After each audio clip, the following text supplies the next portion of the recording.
하나님의 은혜와 사랑이 오늘 맥주 감사주의를 지키는 여러분의 삶 가운데 더욱 풍성하게 임하시기를 간절히 기원합니다. 우리 그리스도인들은 주일마다 함께 모여서 주님의 부활을 기념하면서 하나님께 감사의 예배를 드립니다. 하지만 과거 이스라엘 백성들은 1년에 3번 하나님께 나와서 함께 제사를 드리는 것이 그들에게 부여된 의무였습니다. 소위 이스라엘의 3대 명절이라고 불렸던 그 세 절기는 유월절, 칠칠절, 수장절이었습니다. 오늘의 성경 본문에 직접 언급되어 있지는 않지만 그 중에서 가장 오래된 절기는 유월절입니다. 출애굽 사건을 통해서 이스라엘을 하나님의 백성으로 삼으신 그 놀라운 구원의 행하심을 기억하며 감사하는 절기였습니다. 그 다음 이스라엘은 유월절을 지내고 50일이 되는 날을 맥추절로 지켰습니다. 이 절기는 한 해의 첫 열매를 거둔다 하여 초실절이라고도 불렸고, 또한 이날이 49일이 지나는 날이다 해서 칠칠절이라고도 불렸던 겁니다. 오늘의 성경 22절 말씀에 보면 이러한 관계가 잘 나타나 있습니다. 칠칠절, 곧 맥주의 초실절을 지키고 새말에는 수장절을 지키라. 3대 명절 가운데의 마지막 수장절은 한 해의 모든 추수가 다 끝난 후에 감사드리는 절기였습니다. 추수한 것을 보관할 장막을 짓는다 해서 장막절이라고도 불렸고, 그 장막을 풀로 만든다 해서 초막절이다 이렇게 부르기도 했습니다. 이처럼 맥추절은 유월절과 수장절과 더불어서 하나님께서 이스라엘 백성들에게 매년 지키라 명하셨던 중요한 절기였습니다. 맥추절에 대한 규정은 오늘의 본문보다 앞서서 출애굽기 23장에서 이미 그들에게 주셨습니다. 맥추절을 지키라. 이는 내가 수고하여 밭에 뿌린 것의 첫 열매를 거둠이니라. 이미 주셨는데도 불구하고 하나님은 이스라엘 백성들에게 십계명이 기록된 두 번째 돌판을 주시면서 다시 언약을 세우는 가운데 오늘 말씀을 통해서 맥주의 초실절을 지키라 또다시 그들에게 명하셨던 겁니다. 그만큼 하나님의 백성들에게 있어서 이것은 매우 중요한 의미가 있었기 때문입니다. 어떠한 의미가 있었는가? 첫 번째로 맥추절은 말씀에 순종하는 거룩한 훈련의 과정이었습니다. 맥추절을 지키라고 하신 것은 그들에게 당부하신 것이나 권면하신 것이 아닙니다. 하나님의 백성에게 주시는 엄중한 명령이었음을 우리가 기억해야 합니다. 해마다 거두어 드리는 맥추절의 처음 열매가 그들의 기대만큼 늘 풍성하지는 않았을 겁니다. 어느 해는 폭염으로 인해서, 어느 해는 홍수로 인해서 열매가 부실할 때도 많이 있었을 겁니다. 풍성하든지 그렇지 못하든지 열매의 많고 적음이 중요한 것이 아니라 어떠한 상황에서도 하나님의 은혜를 헤아릴 수 있는 그러한 백성이 되게 하셨던 것입니다.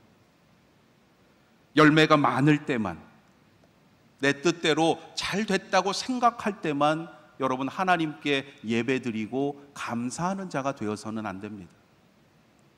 실패했을 때도, 병들었을 때도 그 가운데 하나님의 은혜를 헤아리는 자가 되어야 합니다. 그가 바로 하나님의 진정한 자녀요, 하나님께서 기뻐하시는 믿음의 사람입니다. 말씀에 순종해서 해마다 맥추절을 지키다 보면 그 사람이 어떠한 형편에 있든지 하나님의 은혜를 돌아보게 되고 범사에 감사하는 자가 될 수 있는 것입니다. 이것이 바로 오늘 우리가 기억해야 할 맥추절의 거룩한 정신입니다. 신약 성경에서 가장 먼저 기록된 데살로니가전서 5장에 보면 사도 바울은 우리에게 권면합니다.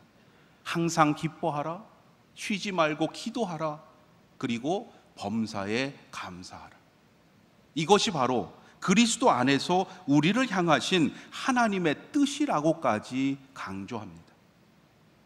범사에 감사할 수 있는 순종의 훈련, 그 믿음의 훈련이 바로 맥추절의 감사에서부터 비롯되었음을 우리가 깨닫게 됩니다. 오늘 맥추 감사주의를 지키는 우리도 하나님께서 앞서 이스라엘에게 명하셨던 그 말씀의 뜻을 깊이 깨닫고 범사에 감사하는 삶으로 하나님의 뜻을 이루어가는 믿음의 인생이 되시기를 주님의 이름으로 축원합니다.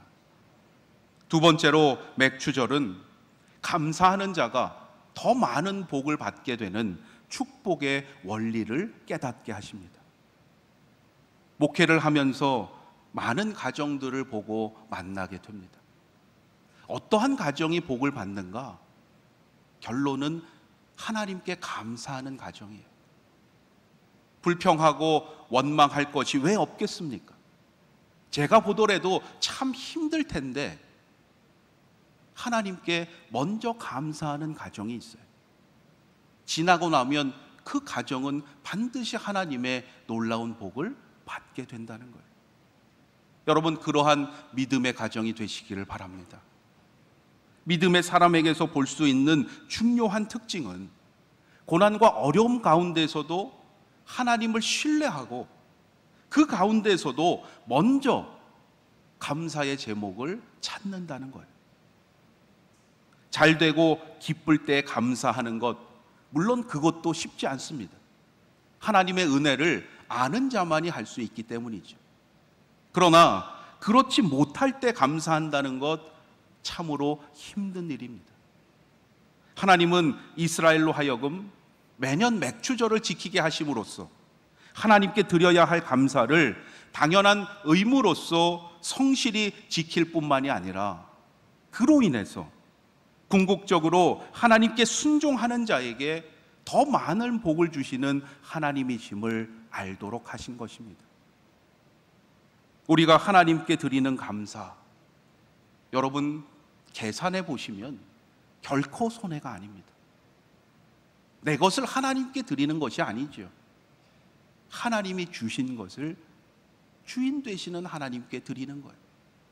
그리고 그것보다 더 많은 은혜와 복을 주시는 분이 바로 하나님이시기 때문이에요.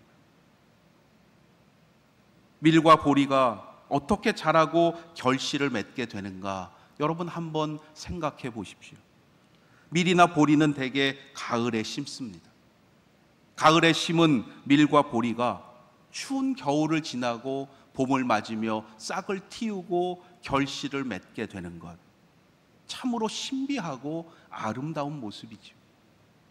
우리의 신앙도 이러한 밀과 보리처럼 세상의 모진 풍파 속에서도 믿음으로 이겨내고 주님 앞에서 풍성한 열매를 맺어가야 하지 않는가 깨닫게 됩니다.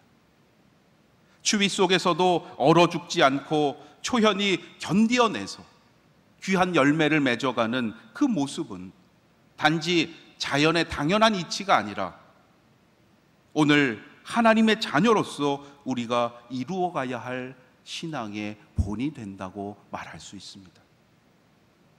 우리나라에서는 6월 중순이나 말경에 보리를 추수합니다. 바로 요즘 시기죠. 첫 곡식에 해당하는 보리 추수를 다 끝낸 후에 하나님께 첫 수확의 감사를 드리는 맥추 감사 주일로 지켜왔습니다. 마침 7월의 첫 번째 주일인 오늘은 한 해의 절반을 보내고 새로운 하반기를 시작하는 중요한 시간의 분기점이기도 합니다. 지나온 상반기를 감사하는 마음으로 다시금 돌아볼 뿐만이 아니라 이제 다가올 하반기에도 모든 것을 하나님께 맡기겠노라 결단하는 믿음의 시간이 되어야 합니다. 그 결단대로 남은 하반기의 삶을 우리가 살아갈 때 감사하는 자에게 더 많은 복을 주시는 하나님이심을 저와 여러분의 삶을 통해서 이 세상에 나타내게 하실 줄로 믿습니다. 세 번째로 맥추절은 유월절, 수장절과 더불어서 감사로 시작해서 감사로 끝나야 하는 믿음의 인생을 상징하는 것입니다. 하나님께 드리는 우리의 모든 예배가 감사이고 하나님께 드리는 우리의 모든 예물이 감사입니다.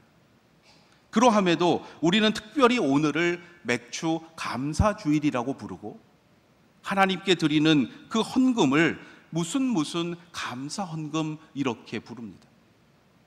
이것은 예배와 예물에 있어서 그 중요성에 차이가 있다는 뜻이 아니라 그만큼 감사의 의미를 잊지 않도록 우리가 되새기고자 하는 뜻이 여기에 담겨 있습니다.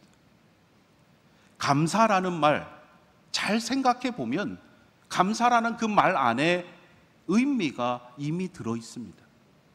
느낄 감자는 다할 함과 마음심이 합해진 글자입니다. 마음을 다하다 라는 뜻이죠. 살해할 사자는 말씀 언에 쏠사가 합해진 말입니다. 화살을 쏘듯이 힘을 다해서 그것을 표현하는 것이다 이해할 수 있습니다. 따라서 진정한 감사는 무엇인가? 마음속으로 생각으로만 하는 것이 아니라 화살을 쏘듯이 정성으로 힘을 다해 나타내고 표현해야 한다는 것이죠. 하나님께 드리는 우리의 감사가 바로 이러해야 합니다. 인색하거나 억지로 해서는 안 됩니다. 마음의 중심을 보시는 하나님께 궁사가 활시를 잡아당겨서 그 화살을 쏘기 위해서 힘을 다하는 것처럼 전심을 다해서 우리의 온 힘을 다해서 하나님께 감사드리는 자가 되어야 합니다.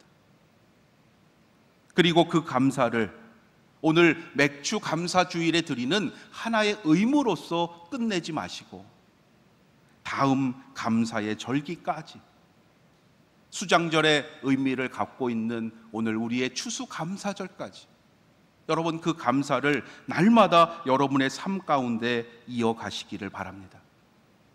감사는 우리 인생의 시작부터 끝까지 하나님께 드려야 할 가장 거룩한 예물입니다.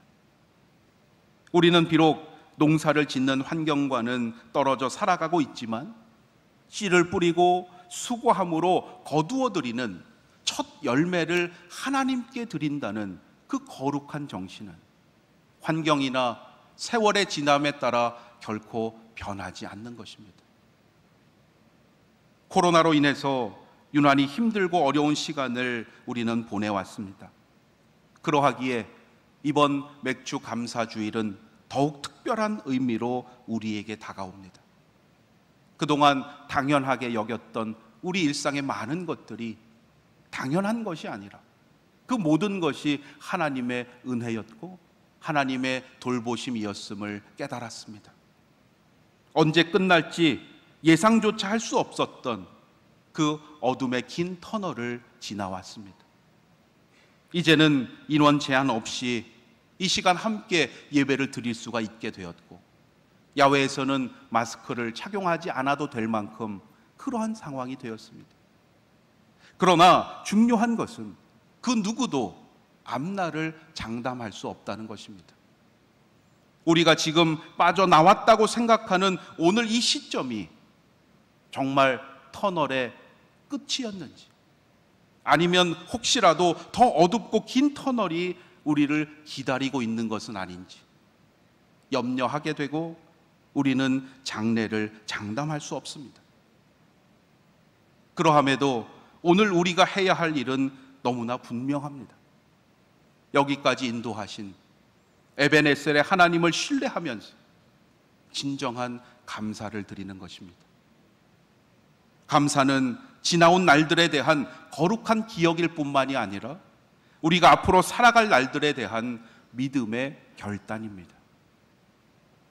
코로나만이 아니라 앞으로 우리의 삶 가운데는 우리의 힘으로는 해결할 수 없는 많은 일들이 계속 있을 것입니다.